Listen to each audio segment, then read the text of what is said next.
అమ్మా నమస్తే అమ్మా. ఏంటి రోజున లక్ష్మీపార్వతి ప్రెస్ మీట్ పెట్టి మాట్లాడుతూ ఉంది.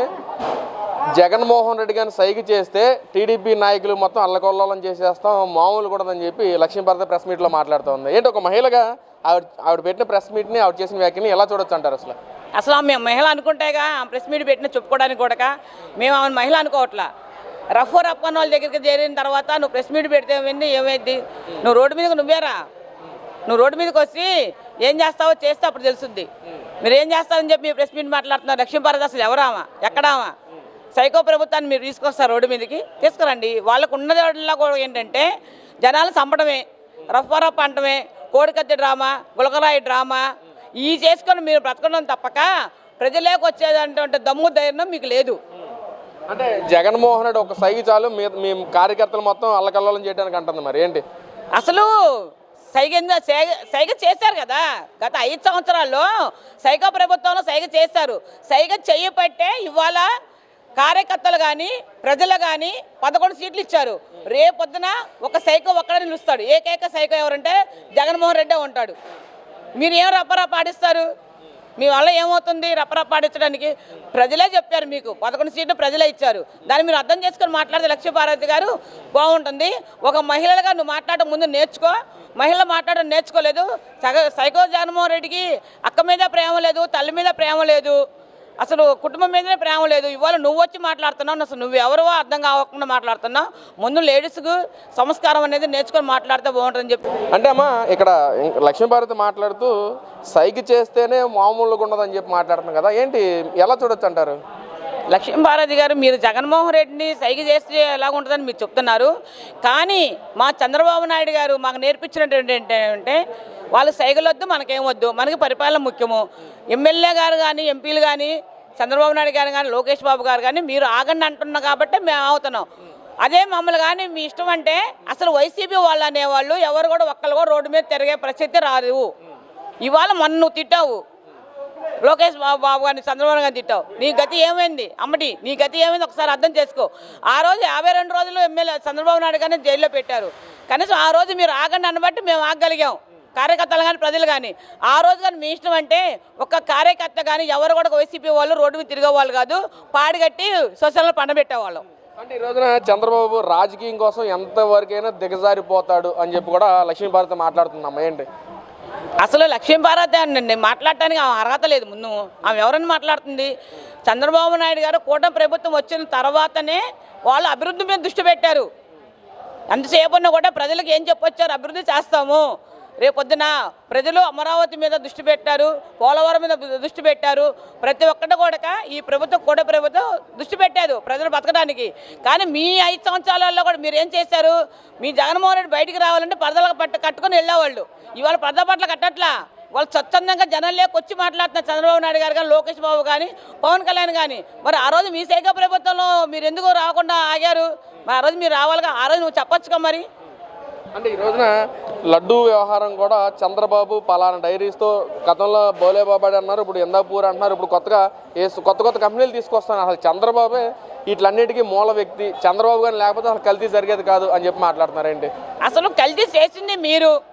కల్తీ లడ్డులకి గోవింద గోవింద అన్నటువంటి నమస్కారం చేసినటువంటి తిరుపతిని లడ్డుగా తయారు చేసి ప్రజలకు అందించారు. ఆ పాపం మీకు అంటగట్టబట్టే మీకు గోవింద స్వామి మీకు 11 ఇచ్చారు. రాబోయే రోజుల్లో ఓటేస్తారు. ఇవాళ చంద్రబాబు నాయుడు గారు ఉన్నారంటే కల్తీలో చేయాల్సిన అవసరం లేదు, ప్రజలకి స్వచ్ఛందంగా ఇస్తున్నారు. ఇవాళ ఆ రోజు లడ్డు మేము కొన్నామంటే మేము అధికారంలో ఉన్నప్పుడు కూడా మేము గుళ్ళకి వెళ్ళాము. ఒక లడ్డు తీసుకుంటే బయటకు వచ్చేసరికి గట్టిగా రాయిలాగా ఉండేది. ఆ లడ్డు మేము తీసుకొని తినాలంటే ఇంకో స్మెల్గా వచ్చేది. ఏంటి ఇలా స్మెల్ వచ్చిందని చెప్పి మేము అనుకున్నాం తప్పక తర్వాత తెలిసిందనమాట దీంట్లో కల్తీగా కలిసింది కాబట్టి అని. ఇవాళ మేము తిరుపతికి వెళ్ళి లడ్డు తీసుకుంటుంటే మెత్తగా తాజాగా చక్కగా ఉంది. ఒక లడ్డు తినేవాళ్ళు 2 లడ్డులు తిన్నారు ఇవాళ కొనుక్కొని. కానీ ఆ రోజు దరిద్రం ఏంటో మరి ఆ సైకో ప్రభుత్వంలో ఉన్నటువంటి కల్తీ తినే వల్ల తినలేకపోయారు.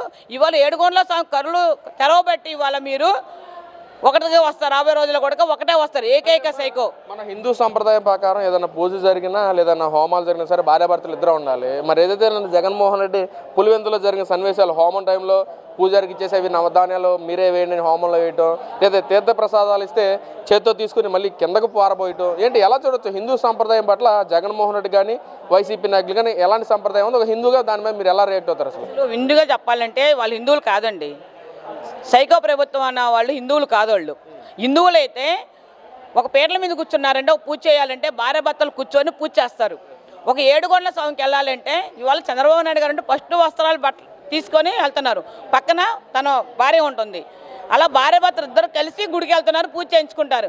కానీ మీ టైంలో మీరు ఒక్కరు వెళ్ళారు. నీ భార్య ఎందుకు రావట్లేదు నీ వెనకమాల అంటే నువ్వు హిందూ సంప్రదాయాన్ని వదిలేస్తావు. కానీ కూర్చున్న తర్వాత తీర్థం ఇస్తారు పంతులు గారు, చక్కగా తీర్థం తాగి కళ్ళకద్దుకొని చేసుకోండి. కానీ నువ్వు తీర్థం ఏం చేస్తున్నావు, కింద పోస్తున్నావు. నువ్వు అసలు నీకు సంప్రదాయం అనేది నీకు తెలుసా? సంప్రదాయం తెలియనటువంటి సైకో జగన్మోహన్ రెడ్డి. గతంలో మనం చూసాం, ఇంటి దగ్గర తిరుమల సెట్ వేసుకుని ఇద్దరు భార్యాభర్త ఇద్దరు కూడా చూసాం పరిస్థితి. ఏంటి ఏం చెప్తారు అసలు? వాళ్ళు ఏంటంటే జనాలు ముప్పొందు కోసం మేము కూడా అక్కడికి వెళ్ళాడు దేవుడు, అక్కడ రానిలా నిన్ను దేవుడు అనేవాడు అనగదొక్కాడు. ఏడుగొండల స్వామి అనే స్వామి నిన్ను గుడికి రాని కూడా అనదొక్కబట్టే నువ్వు సపరేట్గా ఒక మండపంలాగా కట్టుకొని అక్కడ నువ్వు పూజ చేస్తున్నావు. నువ్వు ఏడుగొండలకు నువ్వు వెళ్ళే ధైర్యం లేదు కదా నీకు. నువ్వు చేసిన తప్పు. ఇవాళ నువ్వేదో కూర్చొని హోమం చేపిస్తున్నాము, ప్రజలు నన్ను నమ్మాలి అంటే ప్రజలు ఎవరు నమ్మరు. ఇవాళ జనాలకు సమాధానం కూడా కరెక్ట్గా నువ్వు చెప్పే ధైర్యం లేదు. ఇవాళ నువ్వు అసెంబ్లీకి వెళ్ళు, కూర్చో, అసెంబ్లీలో నువ్వు మాట్లాడు, చర్చించుకో. నిన్ను ఎమ్మెల్యేగా గెలిపించింది ఎందుకు ప్రజలు? నేను ఎమ్మెల్యేగా గెలిపించారు, నువ్వు అసెంబ్లీలో కూర్చొని మాట్లాడాలి కదా. అసలు నీకు ఇంత జ్ఞానం అనేది ఉంటే తెలుగు ఏంటి మరి ఇది మన అసెంబ్లీలో జరిగినప్పుడు ఏడుగొండల స్వామి మనం చెప్పులు వేసుకొని నువ్వు పనిమాల చెప్పులు వేసుకొని నువ్వు పట్టుకున్నావే. అసలు నువ్వు అన్నం తిన్నావా కడుపుకి? నేను ఒకటి అడుగుతున్నాను, నువ్వు అన్నం తిన్నవాడు అయితే నీ ఎమ్మెల్యేలకి మీరు కూడా చెప్పులు ఇప్పుకొని మీరు దుష్టప్రసారం చేయాలని కూడా చేయండి. మీరు తప్పు చేసి కూడా మేము తప్పు చేసి నిరూపిస్తే మీరు రాజీనామా చేస్తామన్నారు, నిరూపిస్తున్నాం. మరి ఎక్కడ రాజీనామా చేయలేం, మరి వాళ్ళు రాజీనామా చేసి మీరు మాట్లాడాలి కదా. అసలు మీ సంస్కృతం అనేది లేదు, మీకు హిందూ సంప్రదాయమే మీకు తెలియదు. మీరు యేసుబాబుని నమ్ముకున్నారేమో, కానీ మేము అనకూడదు ఆ మాట. మీరు తీర్థాలు తీసుకోరు, అక్షంతలు వేయించుకోరు.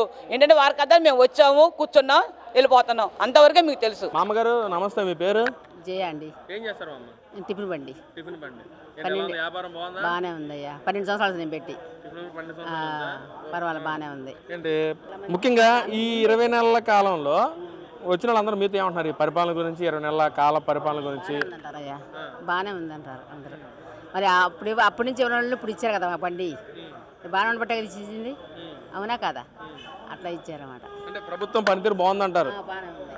మరో పక్కన గత నాయకులు మాట్లాడుతున్నారు, అసలు చంద్రబాబు వచ్చిన తర్వాత పరిపాలన చేయట్లేదు, ప్రజలను పట్టించుకోవట్లేదు అంటున్నారు కదమ్మా. మరి ఎవరయ్యా అనుకోని అయ్యా చేసేది కనపడుతుంది కదా.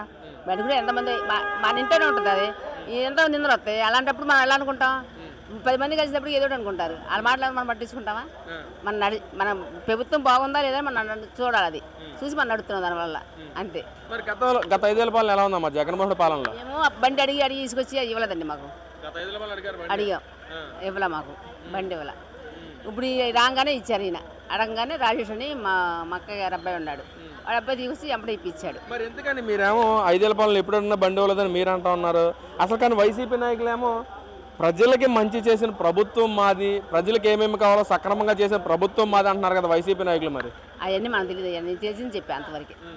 అవన్నీ మనకు తెలియదు కదా. మేము ఇంట్లోంచి బయటికి రాం, టిఫిన్ బండి పెట్టుకుంటా ఇంట్లోకి వెళ్తా, ఇంకా రాను బయటికి. అది డెవలప్మెంట్ ఏమైనా గమనిస్తారా ఈ ప్రభుత్వంలో? పర్వాలేదయ్యా, నేను అడిగితే చేస్తున్నారు. అది మరి ఫైనల్గా మహిళలు 29 ఎలక్షన్స్లో మీరు మహిళగా ఎవరిని గెలిపిస్తారమ్మా?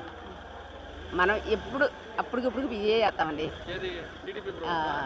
ఎందుకు టీడీపీ ప్రభుత్వం అంటే అంత నమ్మకం ఏంటి అసలు తెలుగుదేశం అంటే? అప్పటి నుంచి అసలు అలవాటు, రామారావు గారు వచ్చిన కాడి నుంచి ఇంకా ఇదే మేము చేస్తూనే ఉంటాం. ఇప్పుడు అదిట్లో వచ్చాడు కదా, పవన్ కళ్యాణ్ వచ్చాడు కదా, మా వాళ్ళేగా కాపులు. మరి ఆయనకి వేయాలి కదా మేము, మా మనిషిని మేము నిలబెట్టుకోవాలిగా. ప్రభుత్వ నాయుడు అనేది రానికుండా చేస్తున్నారు, మరి ఆయన నిలబడి చేసినందుకు మరి ఆయనకి న్యాయం చేయాలి కదా, చేయాలక్కర్లేదా? పవన్ కళ్యాణ్ ఫస్ట్ నుంచి మాకు సినిమాలో ఉన్న కాడి నుంచి మాకు అసలు మా అబ్బాయికి బాగా అసలు పవన్ కళ్యాణ్ అన్న, బాలకృష్ణ వాళ్ళ అన్నయ్య అన్న బాగా ఇష్టం మాకు. ఇంకెందుకు వచ్చాడు కదా మేము గెలిపించాం. అది మరి ఈ రోజున పేరు నాని మాట్లాడుతున్నాడు మామ పవన్ కళ్యాణ్ గురించి. పేరుని నాని మాట్లాడుతున్నాడు పవన్ కళ్యాణ్ గురించి. అసలు పేరు నాని బందరు మంత్రి ఆయన మాట్లాడుతున్నాడు పవన్ కళ్యాణ్ ఈ రోజున అసలు ఏమి ఊసరుల్లా తయారైపోయాడు పవన్ కళ్యాణ్ అంటున్నారు. మరి అనుకోని బాబీ ఆయన చేస్తున్నాడు, అన్ని చేస్తున్నాడు కదా, చూస్తున్నారు అందరూ. అది జరిగింది. మళ్ళీ ఇదే ప్రభుత్వం కోరుకుంటున్నారు. అదే కోరుకుంటాం మేము. ఆయన ఉన్నంత చెప్పి మేము అదే కోరుకుంటాం.